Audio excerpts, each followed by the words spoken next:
Buen día, vamos a hablar de paciente con diarrea. La idea es hoy aprender las etiologías más frecuentes de las diarreas agudas y crónicas, saber evaluar a los pacientes, ordenar exámenes complementarios y orientarnos en las conductas terapéuticas.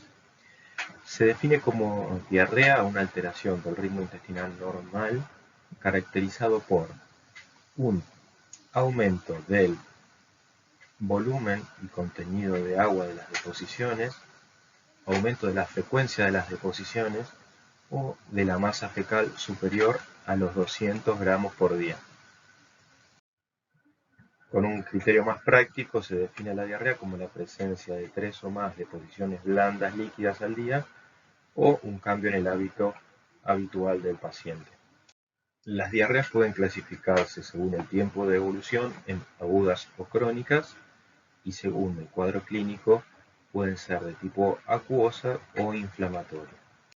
Las diarreas agudas son aquellas que tienen menos de 2 a 3 semanas de evolución y pueden ocurrir por infecciones, fármacos o enfermedades inflamatorias. La diarrea crónica es una alteración de la función intestinal de más de 3 semanas de duración. Según su mecanismo fisiopatológico las podemos clasificar como osmóticas, secretoras, malabsortivas y otras que veremos a continuación. En la evaluación de una diarrea aguda, sabemos que las causas más frecuentes son las infecciosas, seguidas por los medicamentos y las enfermedades inflamatorias. Es importante entonces valorar en la anamnesis y un buen examen físico determinar el ambiente epidemiológico, la duración de la diarrea, la gravedad de la cantidad de deposiciones y el estado inmunológico del huésped. Es importante en la anamnesis indagar sobre el ambiente epidemiológico. Se debe interrogar al paciente sobre la ingesta de alimentos, si frecuenta restaurantes, si hay otros individuos contactos en igual estado, viajes recientes por la diarrea del viajero, uso de antibióticos por la diarrea por clostridios, exposición a animales, en el estado de inmunosupresión, el contacto con niños o los baños en piscina y el estado obviamente de infección o contacto con pacientes con COVID-19. También es posible establecer una relación entre el tiempo de aparición de los síntomas de la ingesta de una comida y el agente etiológico. Por ejemplo, podemos pensar que si el paciente ingiere algún alimento en mal estado y desarrolla luego de 6 horas una diarrea aguda, estaremos en presencia de un Staphylococcus aureus o un Bacillus cereus. Mientras tanto, si este tiempo se prolonga más allá de las 16 horas, podemos pensar en virus o Escherichia coli. Dentro del examen físico es importante destacar los signos de gravedad, que dependen básicamente del número de deposiciones y volumen de las mismas, el aspecto de las heces con presencia de sangre, un componente sistémico con presencia de fiebre, el grado de deshidratación manifiesto por sequedad de mucosas, hipotensión y la alteración del estado mental. El laboratorio se efectúa cuando existe afectación clínica severa, inmunosupresión del paciente, diarrea de más de 3 días de duración o brotes epidémicos. La presencia de leucocitos y sangre oculta en materia fecal tiene que ver con su relación directa con diarreas bacterianas con invasión mucosa. Su presencia apoya el diagnóstico de diarrea bacteriana con invasión de la mucosa. Podemos establecer un algoritmo basándonos en estos 3 puntos, los antecedentes y la epidemiología, buscando los nexos que ya describimos, en el examen físico dar importancia a los signos de gravedad y en el examen de las heces buscar leucocitos y sangre en materia fecal. Si no los tienen, posiblemente no tengan invasión de la mucosa y si los tienen, seguramente sí.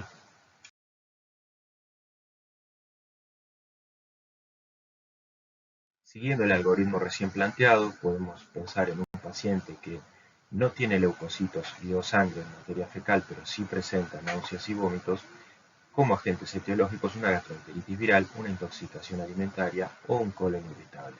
Si encontramos leucocitos y o sangre en materia fecal, y signos y síntomas sistémicos, podemos pensar que hay compromiso y enfermedad de la mucosa intestinal.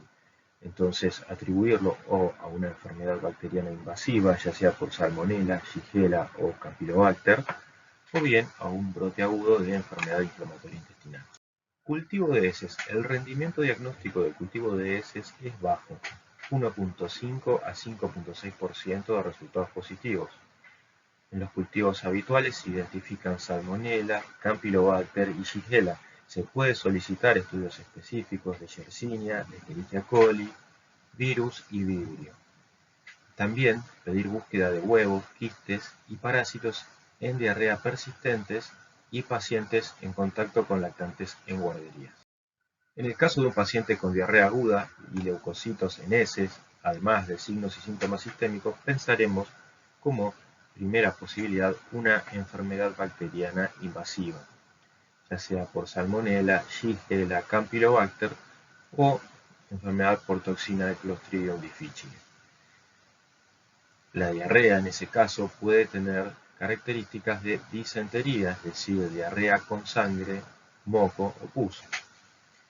En esos casos solicitaremos toxina para Clostridium difficile, además de coprocultivo y coproparasitológico, que en caso de ser positivos determinarán el tratamiento específico, mientras que si son negativos, todos los estudios y la diarrea persiste, podemos realizar una rectosigmoidoscopía buscando alteraciones mucosas como la presencia de pseudomembranas, rectitis o ulceraciones.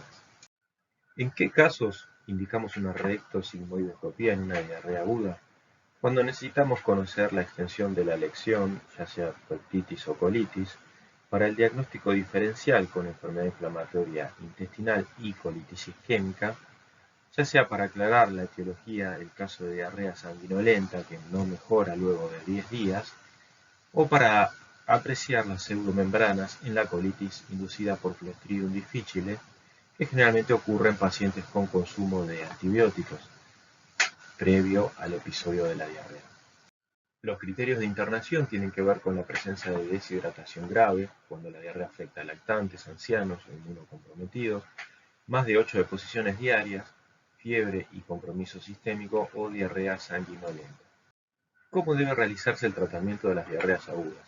La mayoría de las diarreas agudas son autolimitadas y no requieren un tratamiento específico en el huésped inmunocompetente. El adecuado aporte hídrico es en la mayoría de los casos el único tratamiento requerido. Solamente si hay deshidratación severa o el paciente tiene intolerancia a la vía oral es cuando debemos plantearnos la reposición endovenosa de fluidos. Respecto al tratamiento de las diarreas agudas, tenemos que conocer que existen las sales para rehidratación oral, recomendadas por la Organización Mundial de la Salud, que pueden ser por productos formulados en forma magistral o comerciales. La loperamida y los antidiarreicos están contraindicados en diarreas por microorganismos invasivos. Y respecto al tratamiento con antibióticos, las indicaciones que comúnmente se utilizan es cuando sospechamos diarrea del viajero por el antecedente de viajes, cuando hay una diarrea copiosa con más de 8 deposiciones diarias, si se asocia con depresión de volumen y síntomas de más de una semana de evolución, y si hay signos y síntomas de diarrea bacteriana como ser fiebre y diarrea sanguinolenta.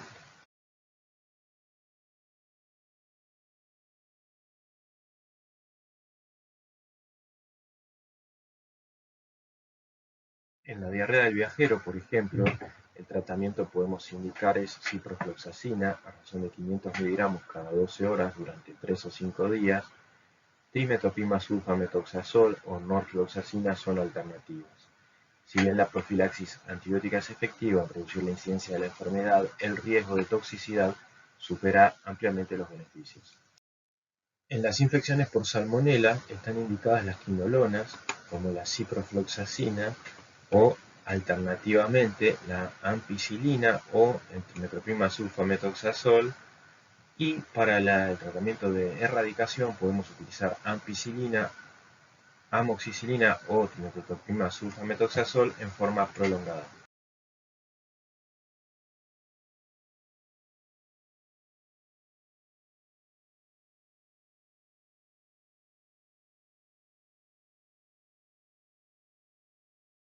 Si se sospecha una diarrea nosocomial asociada a Clostridium difficile en pacientes con uso reciente de antibióticos, debemos iniciar el tratamiento con vancomicina vía oral, a la vez que solicitamos un dosaje de antígeno y de toxina en materia fecal.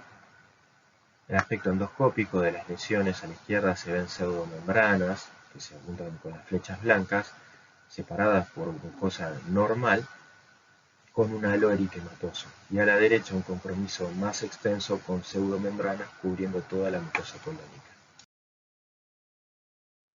En esta radiografía de abdomen vemos un paciente con un megacolon tóxico asociado a Clostridium difficile. Se observa la dilatación de las asas del intestino delgado y del intestino grueso. Podemos diferenciarlas comparando las líneas finas circunferenciales de las válvulas conniventes del delgado que se ven en la proyección del cuadrante inferior izquierdo con la flecha más corta blanca.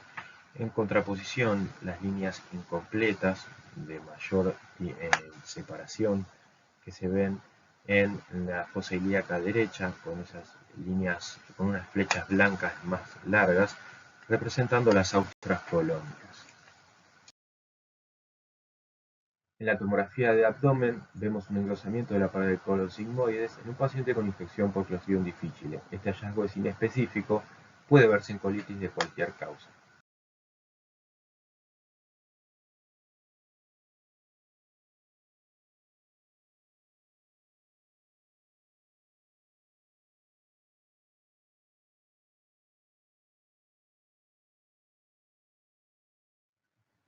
La diarrea crónica es una alteración de la función intestinal que lleva más de 3 semanas de duración.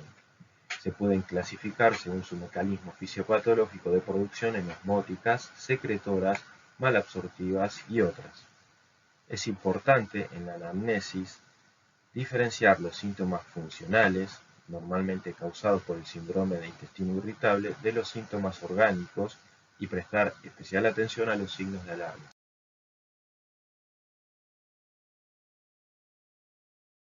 Los datos sugestivos de trastorno orgánico incluyen la diarrea nocturna o continua, o ambas, la menor duración de los síntomas, menos de 3 meses, el inicio después de los 45 años y si se asocia con pérdida de peso grave, definida como mayor de 5 kilos.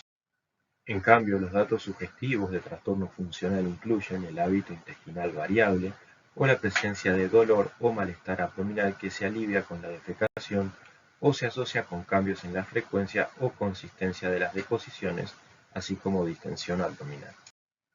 Recordar entonces en las diarreas crónicas los signos de alarma, que incluyen la pérdida involuntaria de peso, el sangrado rectal, los antecedentes familiares de enfermedades neoplásicas, el cambio en el hábito intestinal en pacientes añosos, la presencia de anemia asociada o los hallazgos anormales en el examen físico como tumoraciones abdominales o masas en el tracto rectal. Las categorías de diarrea crónica las podemos clasificar en aquellas que tienen un origen osmótico, las inflamatorias o sanguinolentas, las secretoras, las asociadas a enfermedades sistémicas o cirugía abdominal previa, las malabsortivas y las asociadas con infecciones crónicas. La diarrea osmótica es una diarrea crónica no sanguinolenta, habitualmente intermitente, con disminución del volumen de las heces con el ayuno y aumento de la diferencia osmótica en las evacuaciones. Las diarreas osmóticas pueden ser provocadas por medicaciones, laxantes, intolerancia a la lactosa y la giardiasis. Típicamente, la osmolaridad de las heces se puede calcular multiplicando la suma de sodio y potasio por 2 y debe ser menor a los 290 miliosmol por litro. Si el pH de la materia fecal es bajo, sospechar intolerancia a los carbohidratos, particularmente la lactosa, y si el nivel de magnesio es alto en heces, revisar la farmacoterapia. Las diarreas inflamatorias se acompañan de dolor, fiebre y hemorragia. Presentan leucocitos y proteínas leucocitarias en materia fecal. Como origen de este tipo de diarreas podemos pensar en la enfermedad inflamatoria intestinal, la diverticulosis y el cáncer de recto signo. También el más raro, enterocolitis radiógena, enfermedades parasitarias, vasculitis, tuberculosis intestinal, abscesos pericolónicos, gastroenteritis eosinofílica y raramente la enfermedad de Behçet, así como otras más. Todo anciano o paciente de mediana edad afectado por diarrea crónica de tipo inflamatorio, especialmente si es sanguinolenta, debe ser estudiado a fondo por vía de estudios endoscópicos para descartar la presencia de un tumor colorectal o un tumor intestinal de gran tamaño. La diarrea secretora se sospecha cuando se produce una diarrea acuosa con un volumen diario superior a 1 litro, indolora y que continúa pese al ayuno, con un anion gap en materia fecal normal. Los efectos adversos de los fármacos y los tóxicos son las causas más frecuentes, con menor frecuencia también los tumores hormonogénicos. La causa más frecuente de diarrea crónica en el adulto es el síndrome del intestino irritable.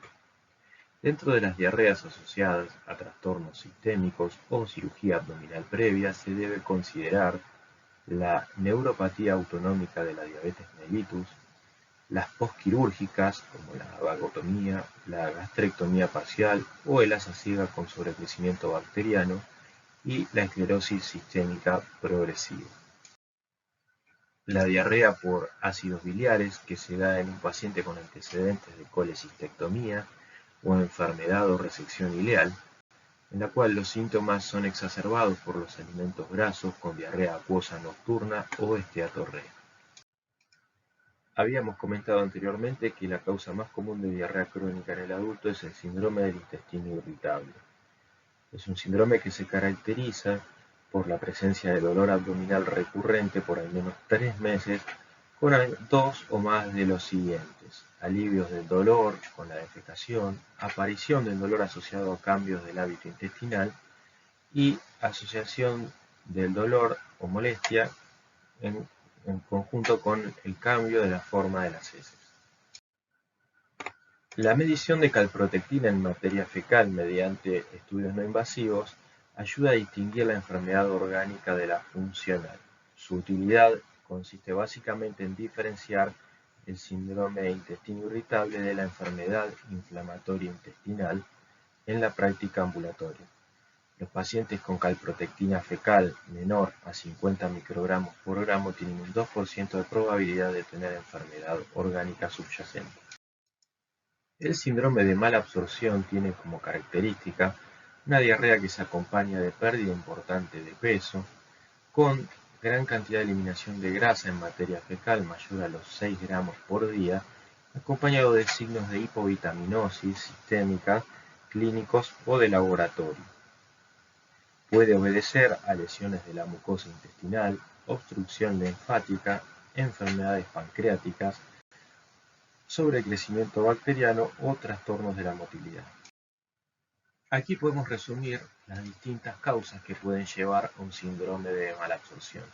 Por digestión inadecuada, como podría ser por ejemplo en la pancreatitis crónica, por disminución de la concentración intraduodenal de ácidos biliares, como podría ocurrir en una hepatopatía, o en la proliferación bacteriana duodenal. En la interrupción de la circulación enterohepática, como cuando hay resección ileal, o en la enfermedad de Crohn con compromiso del ilio distal. En la alteración de la absorción mucosa, con enfermedades inflamatorias intestinales o infiltración o infecciones.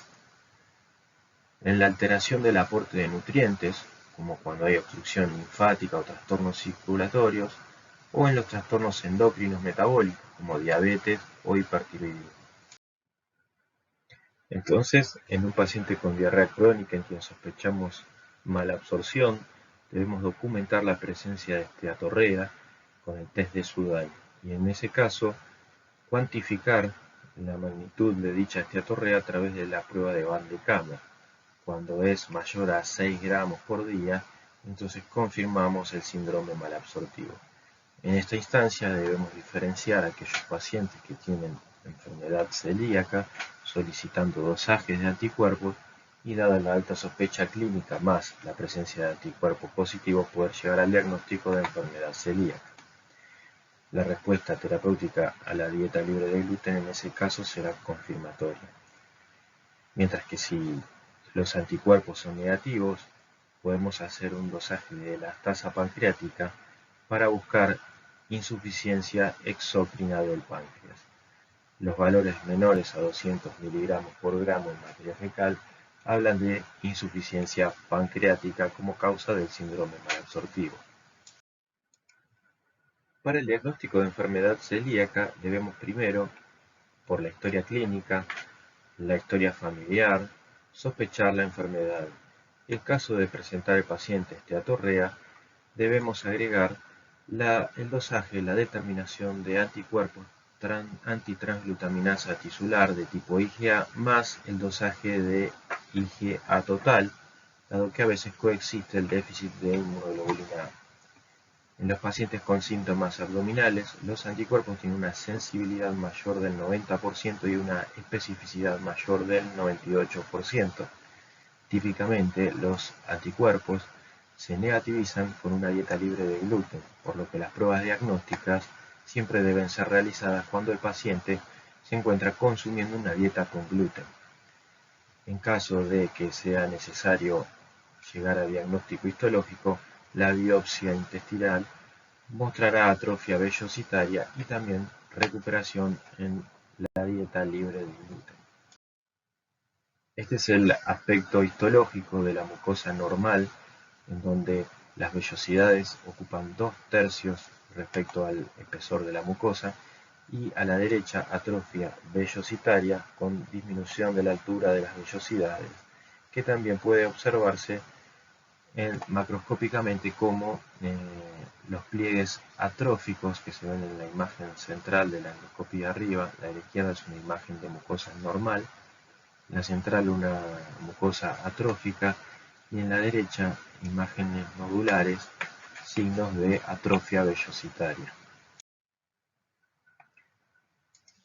La colitis microscópica se asocia a la enfermedad celíaca, es una patología diferente que afecta al colon, en cuyo caso la endoscopía puede tener un aspecto macroscópicamente normal. Se diagnostica con biopsias escalonadas y se ve en la histología infiltración linfocitaria o colágena de la mucosa. ¿Cómo diferenciamos los dos tipos de enfermedad inflamatoria intestinal, el Crohn y la colitis ulcerosa? Básicamente porque el Crohn puede afectar cualquier parte del tubo digestivo, mientras que la colitis ulcerosa, como su nombre lo indica, afecta solo el colon.